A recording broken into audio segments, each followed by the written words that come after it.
Dr. Randall, the Soul Doctor, author of Soul Doctoring, Heal Yourself, Heal the Planet, shares her 40 years of experience as a cross-cultural practitioner, medical futurist, and expert in 20 different modalities of healing, along with amazing interviews with some of the leading minds in medicine and big thinkers in all walks of life. The stories of our lives are the woven energies of our soul's paths. They feed and ignite the spiritual light that nourishes the universal soul, the one mind, the cosmic consciousness where we all come together. This podcast is going to be a deep dive into the personal stories of people who have made significant contributions to the planet. What formed them? What moved them to become these leaders and innovators that inspire us so? Hi, Brad. Hey, Dr. Randall, how are you? Great. How are you? I'm doing really wonderful. All right. It's a beautiful, as you know, I have my own podcast, and I start out every single podcast, how's it going or whatever. And you can't see it because my camera is this way, but on the other side, there are two nice big windows looking out into the Austin weather. And it's always beautiful. It's always a good day. Awesome. Great. You have greenery going on there. Yeah, we are lucky enough to live right next to the green belt here in Austin. So we right across the street, it's basically a big forest. Nice. Yeah. Very nice. It's beautiful. Well, I'm just going to introduce you here and then I'm going to ask you some questions. And yes, Brad has his own amazing podcast called Cultivate Wellness podcast. And that's how I met him, because I was on his podcast. Yes, you were. So he's nearing his 100th episode now. So that's amazing. That's a centurion. Have to celebrate that. He's a host and producer of the Cultivate Wellness podcast. He's a work-at-home father, which is his other major job. And he's following in the footsteps of his own father, who dedicated his life to improving the health of Austin through natural remedies, Western medicine, and free educational resources. I love that. So that's actually a pharmacy, right, Brad? Yeah, People's RX is a local chain of pharmacies. We say it's a chain. There's 4 of them. I guess maybe, I think we have one in the Apple campus here in Austin, so maybe 5. But yeah, my dad started these pharmacies here in Austin, and they've been a real mainstay for the alternative wellness scene here in Austin. Nice. It's nice to have that support. And how long has that been going on for? The pharmacies? Mm-hmm. Let's see. I think he opened him and my mother opened the first one. I want to say 1980, but I think if you asked him, he would say 1981, but I think 1980 is the correct answer. Okay. And this is something I really love that you say about yourself in your podcast. Always free and always open-minded. I love that. And I'd like to add to that, because this is how I found Brad to be, always kind. Oh, well, thank you. I certainly try to be. What good is life if you're not kind and you're not, giving? If you're not giving it out, you're not going to receive it. Right. And that really comes out with his kids too. I think that just the fact that he's a full-time dad and really dedicated to taking care of his kids. I definitely, for sure. They are my number one priority, for sure. I guess I call myself now a work from home father, but I was a stay-at-home father first. I guess I started that 6 years ago, I think, almost 7. I had a business here in Austin that I had started. It was a furniture delivery logistics business. So delivering furniture, putting it together, moving people's houses, storage, all that sort of stuff. And my wife got pregnant. She had her oldest son, Leif, and she was a stay-at-home mom for, I don't know, about 6 months. But she's an attorney, and she really, she wanted to pursue her career. And I said that, we had a serious discussion about it. It wasn't very long, But, I said, well, that's fine. But it's really important to me. And I think it's important to you too, that, one of us stay home with the kids so that there's a parent at home. And so that's fine if you want to do that, but I'm going to close my business and I'll stay home with the kids while you go work. And we never look back. Awesome. Well, thanks for doing that work, Brad. That's making more citizens for our planet that are, right-minded, I guess, is something way to say it. But I'm trying. Yeah, we all try our best. That's all we can do is our best. Yeah. And, the podcast focusing on wellness and, I have another podcast talking about local politics here in Austin, but, that's sort of a whole different issue. But, talking about all the wellness and health and everything, I try to bring it up as much as I can. And I'm curious to sort of get your feedback on this as well. But, I think it all starts with, how we are treated as children. And, that shapes us not only in how our personalities as we grow up. Of course, there's some genetics involved, but, health and wellness and, how we express ourselves, how we react to the world, how we react to different stimuli, everything. It all starts as children. Mm-hmm. And so I'm far from perfect when it comes to a father, but I hopefully, my failures, wherever they are, hopefully I'm failing at least in the right direction. I don't know. My sense is that you're giving them really good roots and shoulders to stand on. That's my outward opinion. So yeah. Hopefully they agree. So tell me, why did you start this podcast? Where did this come from? Well, you said you were following in your father's footsteps to make it Austin a better place to be, but it seems bigger than that. What inspired you? Well, so my father had a traumatic brain injury in 2017, I guess. 2017, late 2017. And he was sort of already in the, beginning stages maybe of forgetfulness, to put it politely, teetering, maybe heading towards dementia.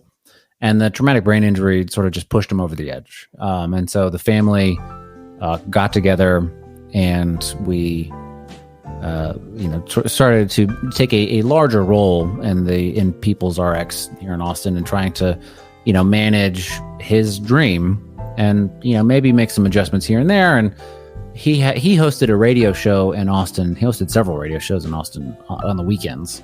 And I sort of took over that role. I had been podcasting before that, just sort of as a hobby. And so communicating to people has always been something that communicating with people has always been something that I've really enjoyed doing. It's fun. It's, it's kind of an art form in a way, being able to communicate ideas and have conversations about a wide array of different topics. And, whether you know what you're talking about or not, at least sound somewhat intelligent or, bring out the intelligence in the other person. And so I hosted that radio show for about a year. And, as you can imagine, you're doing a podcast, I'm doing a podcast. It's so much easier to reach a broader, spectrum of people. And so I felt it sort of incumbent to, expand what my father was doing, providing these free educational resources to local Austinites and try to expand those to, not only open up the pool of experts, through the internet, but also open up the pool of, I don't know, students sounds kind of like I don't really know that I'm a teacher, but, people coming to learn, expand it to a wider base of students. Mm-hmm. So your inspiration was to spread communication about wellness? About, different ideas about wellness and sort of looking at, I was, I think the word privilege is used a lot nowadays. And, in some cases incorrectly so, in some cases correctly so. In my case, I think it's the right word to use, that I was very privileged to have grown up with in the setting that I did, because my father starting this business with his blood, sweat, and tears, by spending almost every single day there from open to close pretty much. I got to spend a lot of time watching him do that. And, as a kid, I would ask him, hey, can you take me to the mall or take me to the arcade or something like that? And he would, of course, he wants to make me happy. So he would say yes, but we just got to stop by the pharmacy just for a few minutes. Inevitably, 3 or 4 hours later, we're still at the pharmacy, nowhere near the mall, nowhere near the arcade, nowhere near where I want to go. And so I end up having all these conversations with really smart people, similar to you, Dr. Randall, and, other practitioners and chiropractors, naturopaths, nurses, just tons of people, and reading pamphlets and looking at supplements and just, looking all over the place and just absorbing. Mm-hmm. And so I was exposed from a very young age to all these sort of alternative ideas. And, so talking about them comes very naturally to me, very easy to me. Mm-hmm. And so it was, just a natural progression of things to just, like I said, start this podcast and get it going, spread that information widely. Wow. So was there a particular person or just all of the persons that you were exposed to and that made you want to go farther? Is it, and I imagine you have learned more that way too. Yeah, for sure. Let's see, one person. I mean, obviously the person that I spent the most time with that was involved in it would be my dad. Mm-hmm. But, I never really thought of him that way because he's my dad and, whatever, I'm a teenager or whatever I am. And, dads are not cool when you're a teenager. But, we had so many practitioners that worked at the pharmacies that stood out. I mean, there was a chiropractor, Dr. Victor Karsrud, who was always, he was just very highly educated and very well spoken. And I could ask him almost anything and he would be willing to have a conversation about it. And, even some of the medical doctors that would sort of pass through that may not be, they may sort of frown a little bit, when you talk about herbs or something like that, or Ayurvedic medicine or something like that, but they still had something to provide, some information about, through a conversation, little tidbits here and there. And, I respected their opinion too. And so it was a very well-rounded place to be, mm-hmm. educationally. That's fantastic. So it still exists like that? I mean... Oh yeah, for sure. It absolutely does. And, I do my best to sort of get my kids to be as healthy as I can. Mm-hmm. And I got to tell you, it is tough. I don't know. I mean, I think back to my childhood and my parents, I'm sure they tried, they tried to get me to eat good food and everything, but I was addicted to cereal and fried chicken and, they just wanted me to be happy. And so they would just give me, whatever. It was a different time too. Mm-hmm. And now I have my own kids and gosh, it's hard, is to communicate it to a 4-year-old. Isn't there some saying that you don't really understand the topic unless you can explain it to a 4-year-old or something like that? Have you heard that before? Yeah, something like that. Yeah. And I find myself really grasping at trying to explain these concepts to, even my 6-year-old, but I think that helps me understand it a little bit better, getting, explaining it to them. Yeah. What I used to do is just make what was good food and put it down, This is what you get to eat. Yes, we have a very similar rule. If you eat that first, and if you're still hungry, then we can talk about other stuff. Mm-hmm. For sure. Yeah. I only had one son, but I didn't let him drive. And let him drive? In terms of, choosing what food he was going to. Yeah. Yeah. But probably smart. He was cool with that, but he grew up healthy. Sometimes I wish people would make those decisions for me too, make it easy. Yeah. One less thing I have to think about. He had his first hot dog when he was like 40. Oh, wow. And he was at this work site, he's in construction, he's a contractor. And he was at this site and there wasn't anything to eat. It was waiting for the boys to show up, and he was from out of town, and it was like the only thing to eat. And he says, Mom, I felt so bad sitting on that curb eating that hot dog. And honestly, he goes, it didn't make me feel good. Yeah. That's my hope, is that one day my children will, it's not like they never have cake or a hot dog or something like that. The rule generally is I just don't buy it for you.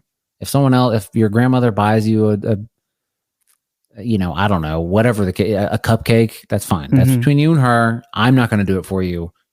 That's fine. Or it's a birthday party. I don't know. But I hope that, when he gets to be old enough to take care of himself, get his own food, he'll, if he does veer off and go towards, eating pizza all the time or whatever the case may be, the typical college diet, that I don't want him to feel bad, but I want him to recognize that he feels bad and say, oh, well, maybe my dad was right all along. Yeah. Come back around. Back. That's usually what happens. They come back around. When you plant the seeds, they grow at the right time. That's right, for sure. And that's what we're doing. Now I have grandchildren, so I talk about sometimes foods. We call them sometimes foods. Yeah. And they'll be like, oh, that's a sometimes food right now. And I mean, yeah. Yeah. But, and then we have Randall's rule, which it doesn't matter what you eat 10% of the time, if 90% of the time you eat well, which is a balanced diet. And yeah, that's probably true for sure. Absolutely. So. I find that you give my kids an inch, they'll take a mile. But right, that's it too. That's okay. Mm-hmm. For sure. They're kids, and you gotta, you just hope you're doing the right thing. You know. So, was there a podcast that what really struck you as monumental more than other ones? I know you probably don't want to choose between your guests, but was there a particularly outstanding podcast in your mind that? Well, there was a medical futurist that I spoke to once, and I'm referring to you, of course. So, one podcast that sticks out, speaking to, and I've said this on the show before, speaking to naturopaths has always been a joy. I don't know what it is. I mean, maybe it's just luck that I've talked to these specific naturopaths, but they have been always so easy to talk to, and, open-minded about, different modalities. They're not against prescriptions altogether. Yeah. I mean, they understand there's a time and place, and that's fine. But I've also talked to, I've gotten lucky enough to get some really big names in the sort of wellness space, like Dr. Sean Baker. He's I guess the biggest proponent of like the carnivore diet, and regardless of whatever diet you choose to follow, it's a really big name, and so it sticks out like, oh, this is really cool. I'm talking to someone that's like really changing lives. And I don't know so I follow the carnivore diet. I eat mostly, probably 99% animal products. I do my best to source them from local and, grass-fed as often as I can, everything like that. My kids and my wife eat slightly differently, but they eat a pretty high-protein diet. And so for some reason, just, thinking about this right now, there's a vegan doctor, vegan naturopath, Dr. Lauren Sanchez, and I interviewed her. And it sticks out to me because, like I said, naturopaths have always been very open-minded, and she knew that I was a carnivore, and I knew that she was a vegan, but we still had a great conversation about, she came on to talk about veganism and, talk about a plant-based diet for families and, just regular everyday people. And while I wouldn't necessarily promote that personally, I was still happy to have her on because I know it's not going to help. My way of eating isn't going to help everybody. Not everybody wants to do that. Not everyone believes in it. And if you don't believe in it, it's probably not going to work. And so everything is just so divided nowadays, from culturally, politically, everything somehow gets filtered into a side, left or right, or, vegan or carnivore, paleo, whatever, keto, everything. I just think we need to look at what our genes want, and then create biomimicry situations for our diets. And not everybody's the same. They even have gene tests for like what's the best food for you. But like a 23andMe type thing? No, there is a specific genetic test for what you should eat.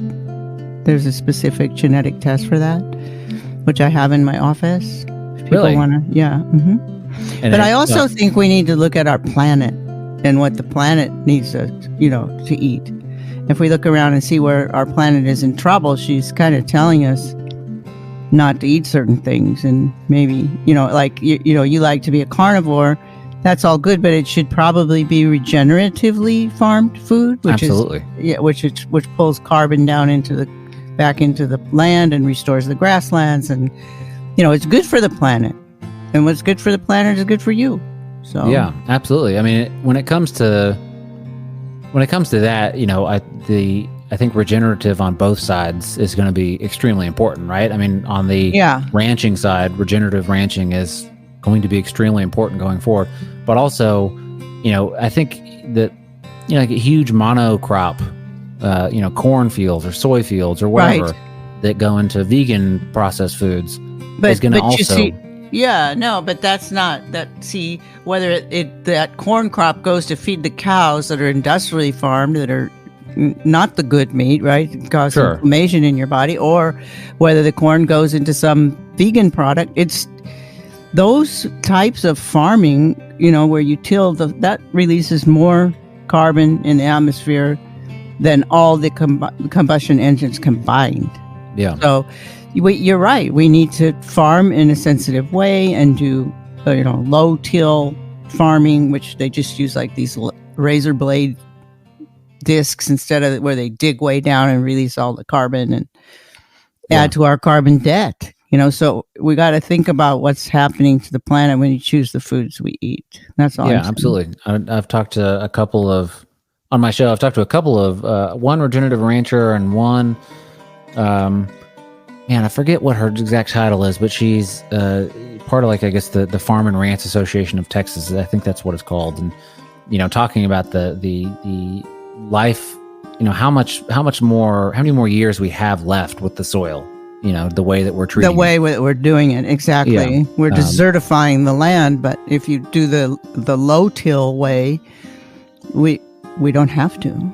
Yeah. And we have more diverse crops, not just corn, beans, and every industry could use a little bit of revamping for sure. Well, that's sort of crucial if we're going to plan on staying, and raise your sons, to be grandfathers. Yeah. I mean, I think about that a lot. What's it going to be like for them in 10 years? Is this, we had a huge snowstorm here in Texas. When you first invited me on the show, we were right in the middle of it. I remember that now. And the electricity was off in our house for 5 days. We didn't have water for a couple days. I mean, we're in Austin, Texas. That doesn't happen. That's a total anomaly. Okay, so we had this storm here in Austin, and I think that's when you actually first reached out to me to do this podcast. And I was pulling my hair out, and as you can see, I think I got it all. It was I can't remember exactly how many days it snowed, but it was the first time in my lifetime that snow has fallen on Austin and stayed for days. Growing up, we'd have snow days every once in a while, but it would snow, I don't know, half an inch and melt by the mid-morning, and it would just be sort of icy or whatever. But we had 6-7 inches of snow, maybe more. Our power was out for 4 or 5 days. Our water was out for 2 or 3 days.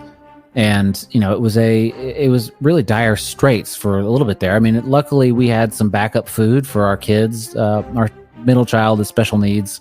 And so he can only eat certain kinds of foods, like certain textures.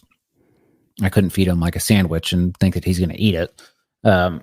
He would choke before anything happened, before he got any sustenance. But that whole event made me sort of rethink, how I'm raising my kids, how I am, preparing them for the future world, preparing them for, because I don't know, it seems like there's a decent chance that things will not be, that they'll have fewer opportunities than me, or, I mean, gosh, I hope it's more, but maybe just different. Maybe just different. Maybe so. That's probably. I don't think we're going back to where we came from. It's always about going forward, and we're pretty adaptive race in general, and we are coming up with things that take care of the planet, take care of us at the same time, and we just have to focus on that. There's a guy named David Attenborough. You probably know him. He's done a bunch of documentaries on the planet, and he believes we're going to make it. We just have to become more conscious and spread that. And that's what you and I do, right? Well, yeah, certainly try to, for sure. We trying to spread some good news, give some people some actionable advice, or maybe not advice. I shouldn't say that. I don't even know if it's legal for me to give advice. Some actionable information. And you're probably right. I think that the opportunities will be different.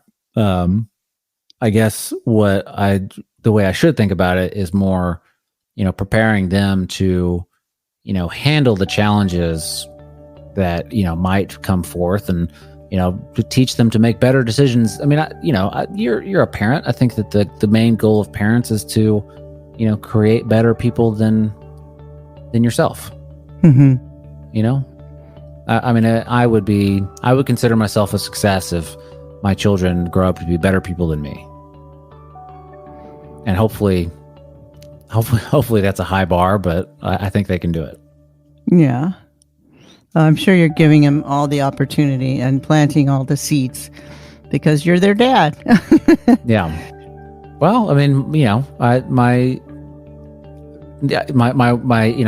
certainly the main caregiver, but I'm lucky enough to have a wife that is, as dedicated as me to the same cause of raising children, to be better than ourselves, to reach lofty goals, and not be afraid.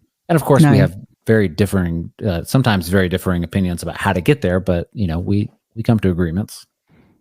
It works out. Yeah, it does. And that's probably good, right? You don't want to have a monolith of parenting styles just bearing down on your children. You want, sometimes if one is upset, you want another one to, balance it out and, tell the kid it's okay, What were the other podcasts you were doing? So like I mentioned before, I currently do another podcast that's about local Austin news, politics and culture. And I've done a lot of interviews for that. But I've had, before the Cultivate Wellness podcast, I did a podcast called the Uniform 300 podcast. San Antonio had their tricentennial in 2017, I want to say. And I did, a friend of mine was doing he's a photographer. And so he was doing a photo project. I mean, he's a professional photographer, and that kind of makes it sound like he's in high school doing a project for his art teacher. But he was, doing an art series, a photography series about different characters in San Antonio, different, prominent people, or, not necessarily prominent, but, people that had like very unique uniforms, so to speak. Mm-hmm. And, we worked together. We chose, maybe I think somewhere between 10 and 20 of his subjects, and I interviewed them, just sort of got their backstory. Oh, it's great. Yeah. And, sort of an artsy podcast in a way, I guess, because it paired with an art project. And then I've had a couple of other podcasts before that were just sort of So how was that presented when you had photographs and your words? Was that made into... Where they did, it Was it would a have been great visual if there thing? was some sort of like speaker next to their photo, and people could listen while they looked. But it was just out there like any regular podcast, and advertised along with the art show. So people knew about it. They could listen to it and then go to the Arbo. Yeah, I mean those podcasts might still be out there. I'm not entirely sure, but Well, they're like records. They're always there, right? I mean, I think he still has to, if he's still paying the hosting bill, then they're still there.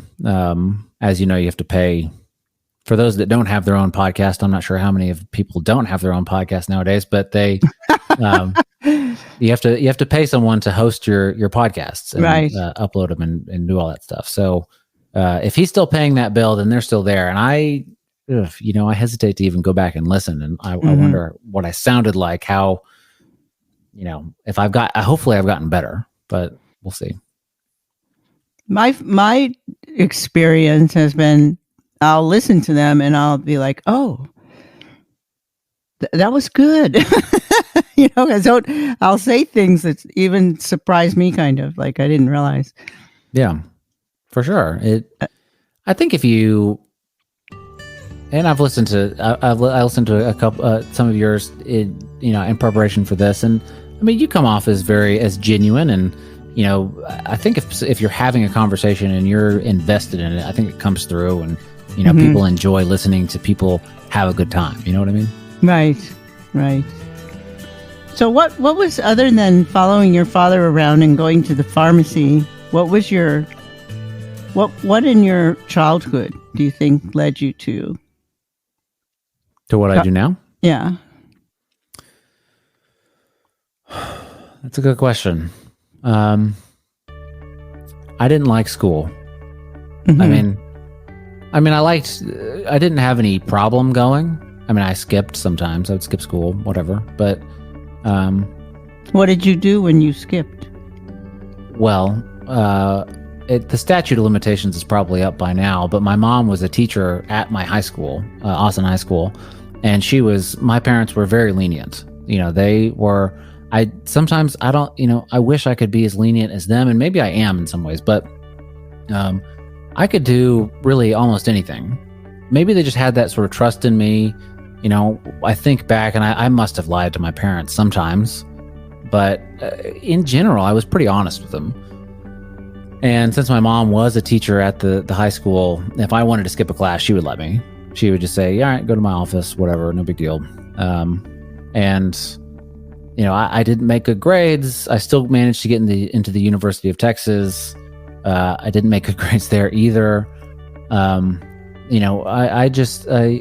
I think growing up and having that freedom to sort of explore the things that interested me, and not having a lot of pressure from my parents about, how did you do on your math exam? What's your science project? Like, what are you doing in English class? Like, how come your grades aren't, how come you're not making all A's?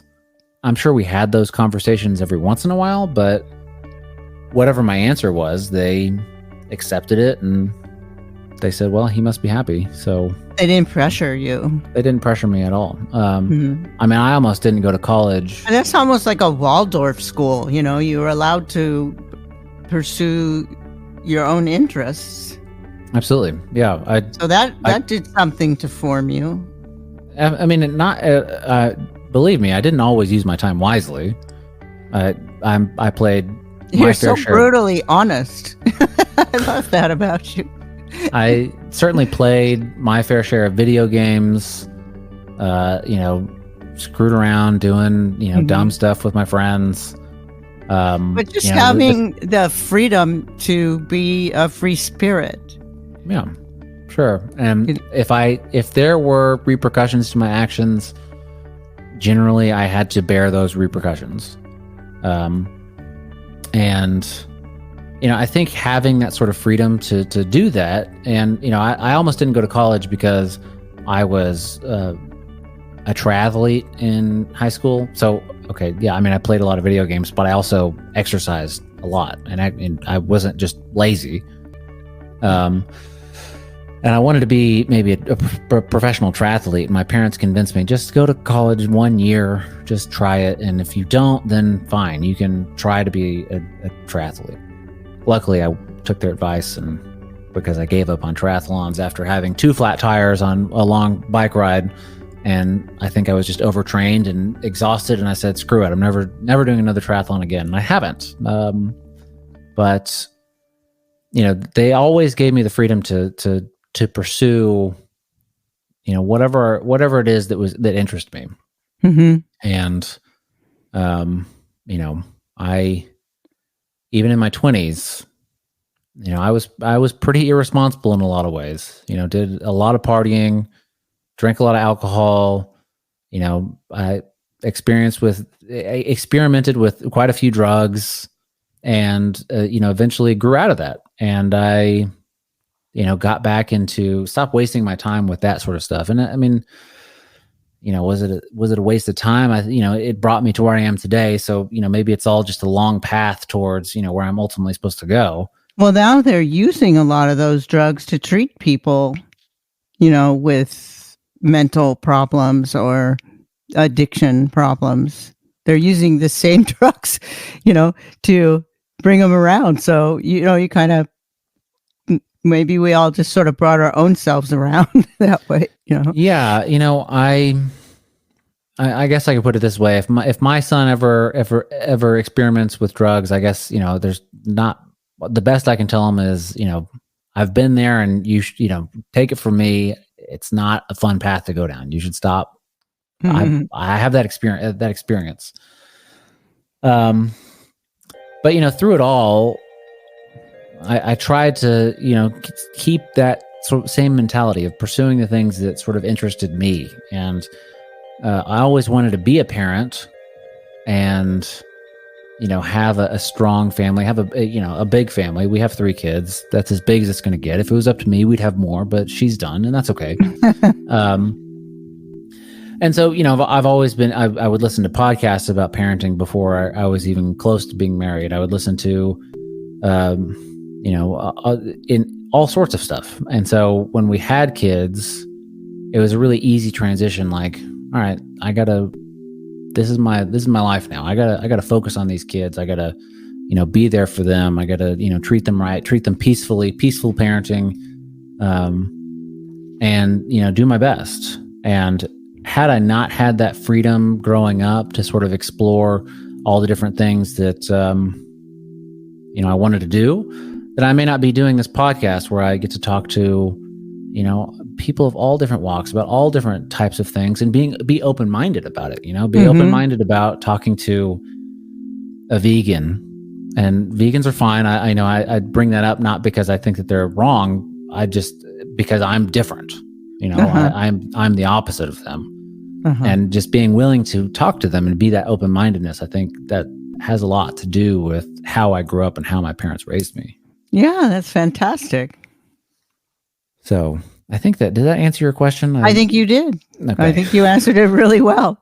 I mean, it makes sense. They gave you such freedom, and you got to be a free spirit, and that's how, you develop the philosophy you have. Always open-minded, always free. And I just also, I really admire the fact that you studied, and you were really interested in having children. And usually it's the woman that does that, studies like, oh, what's it like to have children? But you did. And that's fascinating to me. You were planning to be a father, and you wanted to be the best father you could. And that's your main job, huh? That's it good. Absolutely is. And I would have, I always tried to be honest with my girlfriends whenever I had them, and say, and be honest with myself as well. If I don't see myself marrying this person, like if that's totally off the table, then we should end the relationship. Mm-hmm. And so, the talk of marriage, talk of kids would come up often. And, it was not a secret that I wanted, to have a stay-at-home parent. I never, when I pictured it as a younger man, I always pictured it as, I would go off to work and, she would be a stay-at-home mother. Not because I think that that's like the best way to do it necessarily, or that, heaven forbid, that it was not a man versus woman type thing. You know what I mean? Mm-hmm. I guess it was just sort of, I don't know, just sort of assumed that might be what would happen. And then when the opportunity arose for me to take that role, it was a no-brainer. There was never any hesitation to say, well, I'm a man. I have to go to work. I have to be the breadwinner. And there was never any hesitation on my wife's end either to be the breadwinner. It was just, this is what we think is best for the kids, and so this is what we're going to do.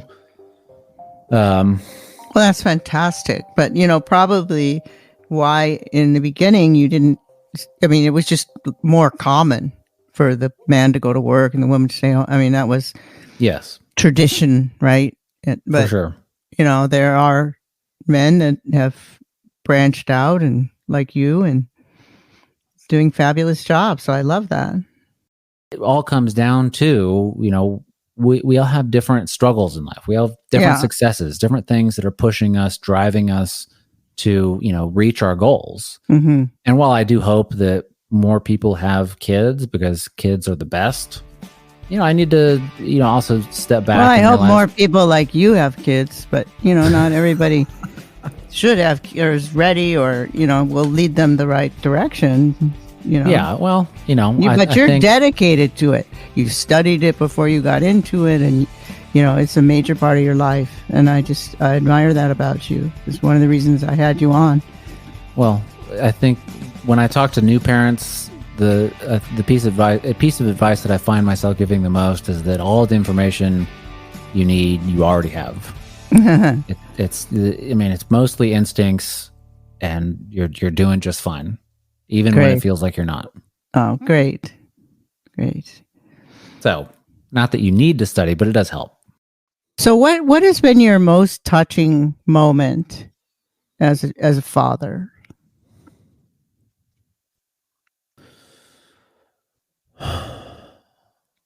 So my middle son has special needs. He has an ultra rare chromosome disorder called 8p partial deletion duplication syndrome. So on his 8th chromosome, he has it's been a long time since this has made me cry. I'm sorry. No, it's fine. It's fine. I'll get over it. So on his 8th chromosome, he has some of his genes are deleted and some of them are duplicated. What exactly that means, we don't really know. There's maybe, I don't know, 100 to 200 like him in the United States, maybe a few more in the world. And when we first had him, we had no idea what we were going to do. We go to the geneticist to get his diagnosis officially, and she handed us a print off from the exact same website that we were looking at. And she's like, I don't know what to do with it. Like, basically, I don't know, is essentially what she said. This is all the information that I could find. And just so happened to be the same information we found. So, I remembered, I don't know, like maybe reading an article in Wired magazine or something like that when I was in college about CRISPR technologies, which is gene editing. I'm sure by now many people have heard of it. I still don't totally understand it. That's why I'm not a scientist. But my wife and I, it struck me as something like, all right, my son has genes that are deleted and genes that are duplicated, and CRISPR is gene editing. Why can't we just use CRISPR to, take out the duplications and maybe insert the information that's missing and the deletions? And, that became sort of a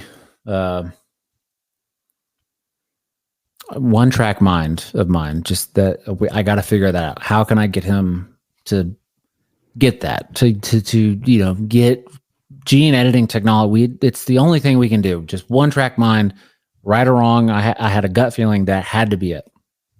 And so my wife and I I guess I found and, shared it with my wife. There was a CRISPR gene editing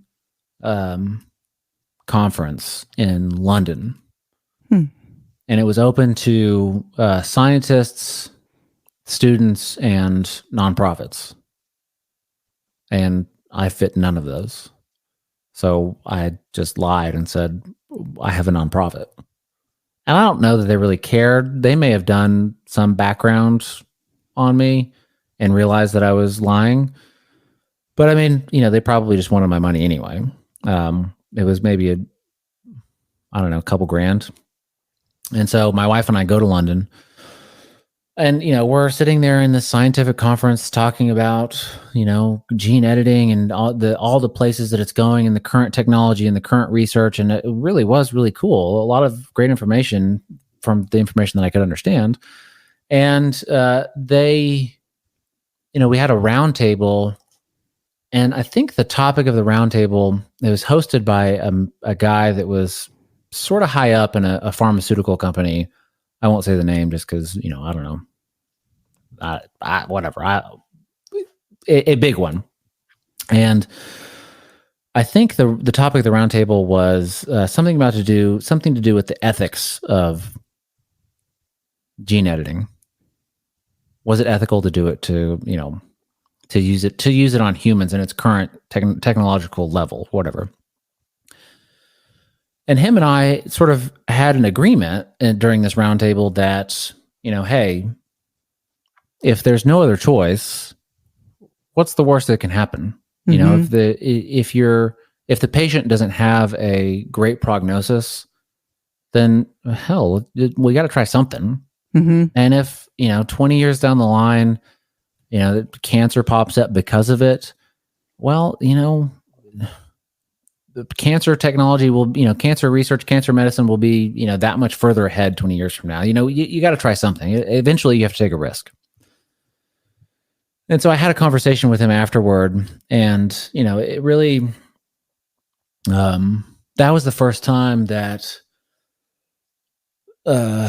someone that had, some real sway, some real power, some real, bona fides, some bona fides, whatever the word is, to, in this field that could potentially help my son, give me the time of day.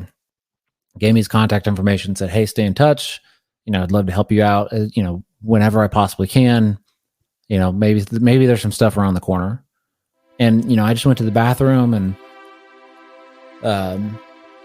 just sort of, broke down for a little bit because it was a big deal. Like flew halfway around the world to, on a mission to help my kid.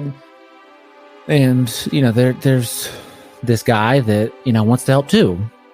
And since then, I've done other gene editing conferences, one in Boston, one in Madison, Wisconsin. Wow. The one in Madison, I was actually invited to speak at as a sort of a patient advocate for rare diseases and using these sort of, I guess, experimental technology. I guess that's technically what it still is, but using that on rare diseases. And, that was, again, just these moments of, making strides for him, for my son, that so far have led nowhere other than, learning more and spreading the word about, these rare diseases that, I say they've led nowhere. He still has not received some sort of like CRISPR technology or stem cell treatment or anything like that. I'm a part of another nonprofit right now. Good. On their patient leadership board for Project 8P. If people are interested, it's project8p.org. It's a nonprofit that is that is looking for therapies, cures, research specifically around my son's diagnosis. Like 8P is the chromosome 8P. It's not just deletion and duplication and inversion like what my son has. Some people have just deletion, some people have just duplication. There's some trisomy. There's a lot, and so if it's all chromosome 8 abnormalities in this nonprofit. Wow, that's awesome. So if you I'm going to ask you, if you had a magic wand and you could change something globally to make this a better place to be, what would that be?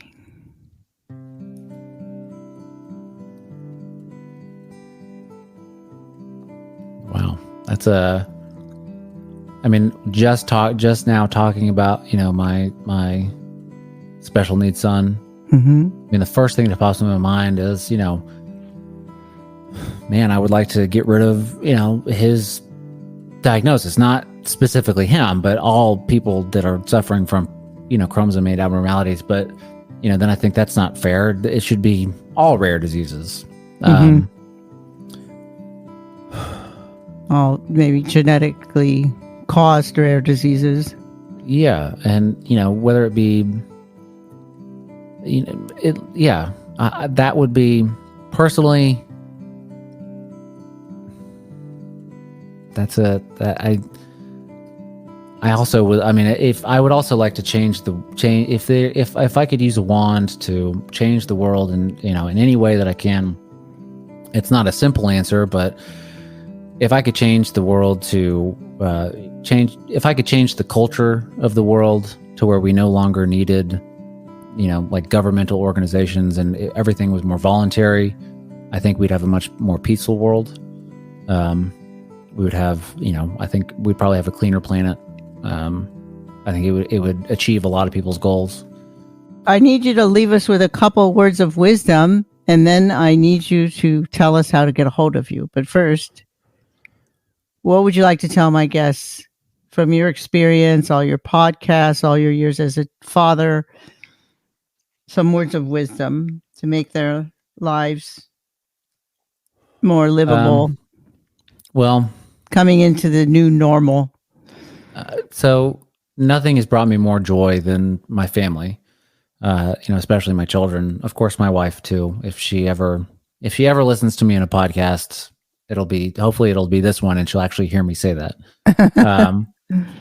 But nothing has brought me more joy than my family, especially my kids.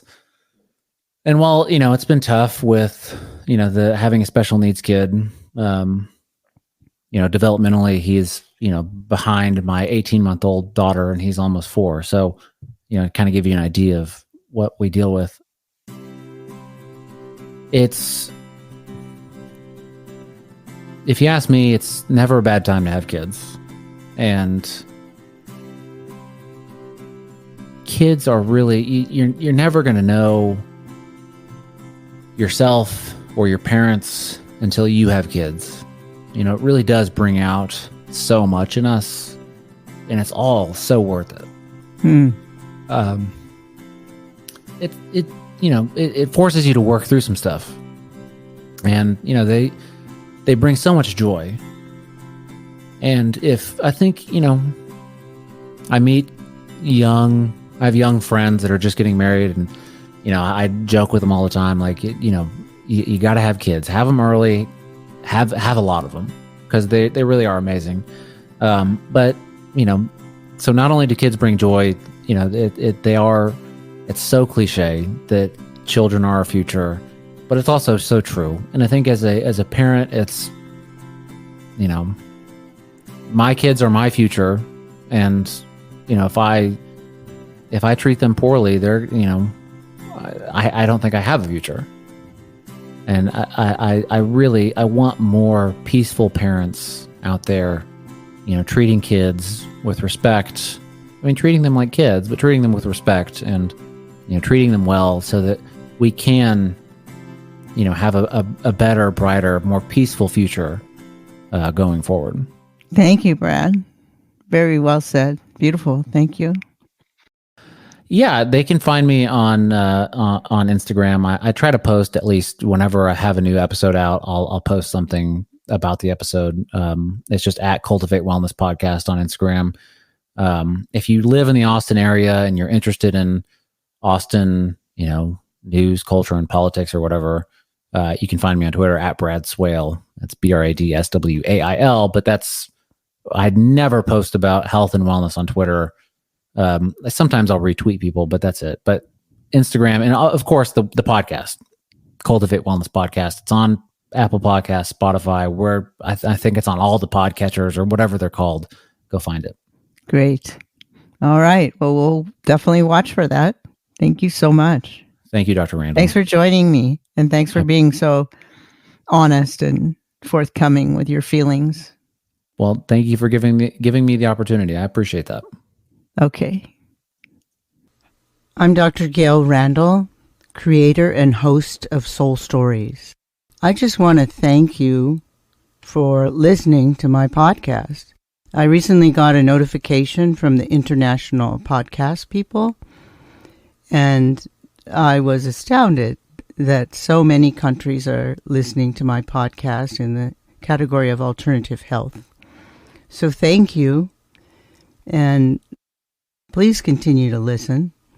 I especially want to thank Egypt, Croatia, Japan, and Switzerland, also France and Ireland, because my numbers were quite high there. So keep up the good work and check out my Instagram at Dr. Gail Randall, and particularly check out my Instagram TV, where you can hear me talking about alternative medicine subjects and also see me.